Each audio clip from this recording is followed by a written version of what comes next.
Hey guys, I've spent about a week and a half with the Meta Quest 3, and I'm going to share my thoughts in depth today.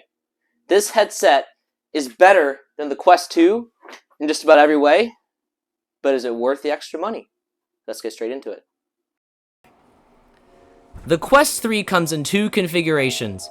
A 128GB model is available at $500 US, and a 512GB model is available at $650 US. This is a considerable markup from the Quest 2. I bought the 128GB model because I had no storage issues on my 64GB Quest 2. So, what's different? Let's start with the quality. On paper, the Quest 3 has a slightly higher resolution display and a much better processor than the Quest 2. The better processor has about double the graphic performance, so the games can run at higher frame rates than ever before. The new lenses are a huge upgrade that impact both the quality and the comfort. The pancake lenses allow the lenses to be closer to the display, allowing a much higher field of view than the Quest 2. The specs on paper look great, but how does that translate to the experience, and is it noticeable? Yes, it absolutely is. The field of view is definitely the most noticeable upgrade. The display is noticeably sharper and smoother as well. The pancake lenses allow a much thinner headset, and they still have great clarity. Also, I personally thought the built-in speakers were louder and higher quality. Some games have already started utilizing the extra power that the new processor has to offer. Some games are upgrading the quality of the visuals far away, some games are adding shadows, etc. Comparing the processor is like comparing an old phone on a new operating system to a brand new phone. Another huge upgrade is the pass-through.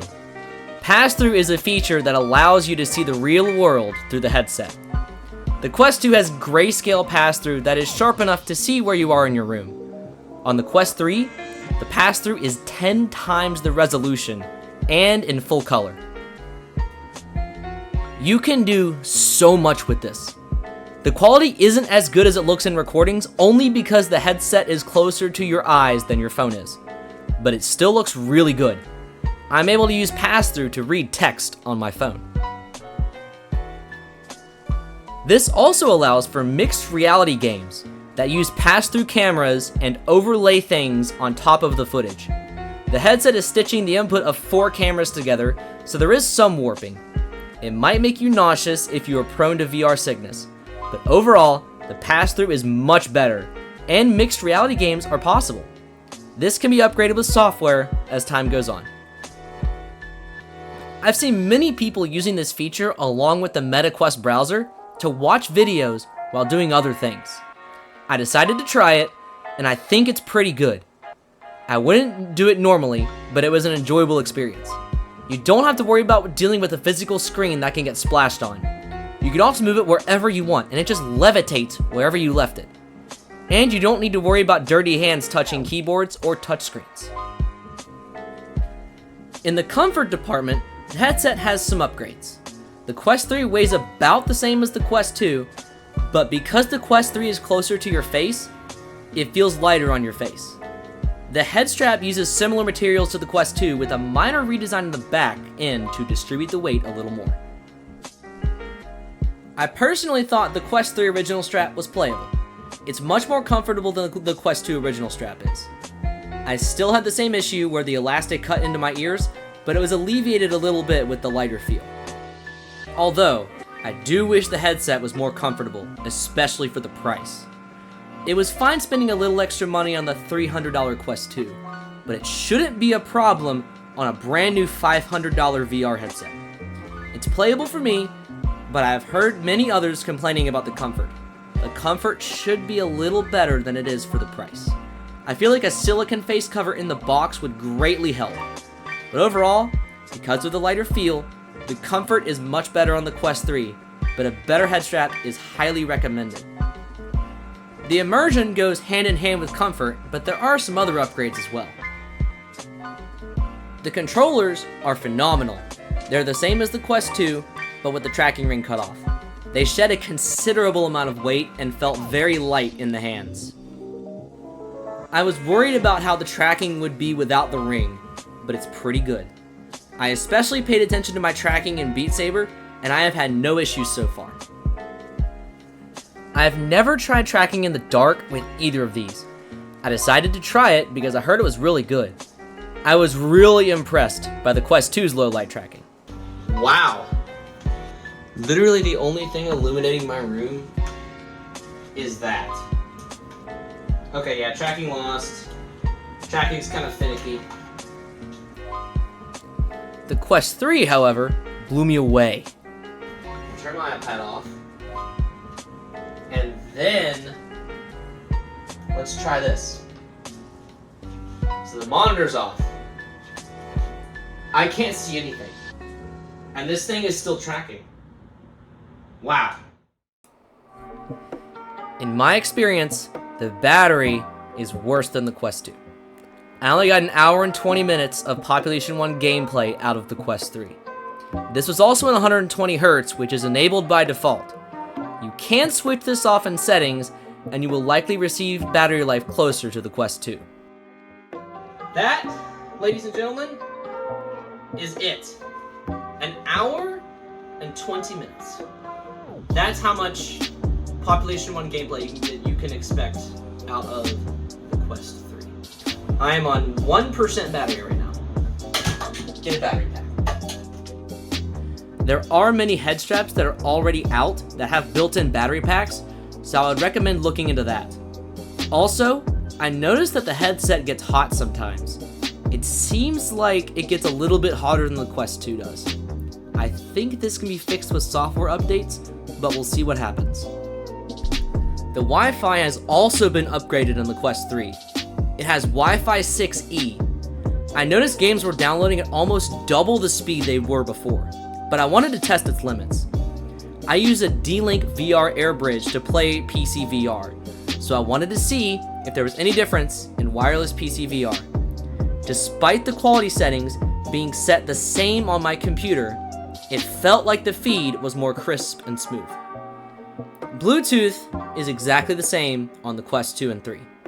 I connected AirPods, and I got a 1 to 2 second delay, so headphones are unfortunately still unusable. There are some other cool features that were added on as well. The IPD slider is back, so gone are the presets from the Quest 2. It's a smooth slider that allows for precise adjustment. This likely will also play a part in clarity. If you are having issues where the screen looks blurry, try adjusting the IPD slider until it is clear. Due to the depth sensor, you do not need to draw a guardian anymore. It will map it out for you just by looking around your play space. It's a pretty remarkable feature, but it is a little wonky at times. Especially in my bedroom, where there's a lot of different objects on the floor around my play space. It has a little trouble. This could be a software fix, so I wouldn't worry too much about it. You can always manually draw it if you need. The recording quality is unchanged. I did notice something interesting though. The Quest 3 records pass-through footage now. The Quest 2 doesn't do that. That's the only difference. It is still a square at 24 frames per second by default. You could use SideQuest to turn up the quality and bitrate if you want. There are some settings in the Quest 3, but you still can't do 60 frames per second. I still notice the in-game audio cutting out for about 10 seconds every once in a while. I've heard complaints about the microphone in game chats. I can say that when recording, the microphone sounds good except for the glitchiness. I just wish they would utilize some of the newfound power into better quality and more reliable recording. I'm sure the headset can handle much more than this. Overall, the headset is a considerable upgrade. The performance is really good, but won't be utilized in many games until the end of the year. The quality and clarity are really good and a visible difference. The comfort straight out of the box could have been much better. The controllers are a welcome upgrade. The pass-through is remarkable and very usable. So, which headset should you buy? The Quest 2 is good if you're on a budget and want to get into VR. The Quest 3 is a really good first headset if you have the money, and a really good upgrade from the Quest 2 if it is worth it to you. You likely won't miss anything for the next year or two if you stick with your Quest 2 though. I wouldn't recommend the Quest Pro unless you use your headset a lot and have some money to burn. If you have a decent PC with a dedicated graphics card, you should consider getting a PC headset. But I personally like the Quest 2 and 3 for PC VR because I have the option of playing standalone. Plus, it's very easy to do wireless PC VR. There's plenty of options for PC headsets though, so look around. It might be best to wait a month or two for possible price drops and software updates to patch some issues, but I think it's a great headset that you should consider getting no matter how much VR experience you have or what you're looking for in a headset. Alright, well, I think I've covered just about everything there is to cover. If you do have a question, drop it in the comments and I'll answer it as soon as I can. Thanks for watching this far, and I'll see you all in the next one. Peace.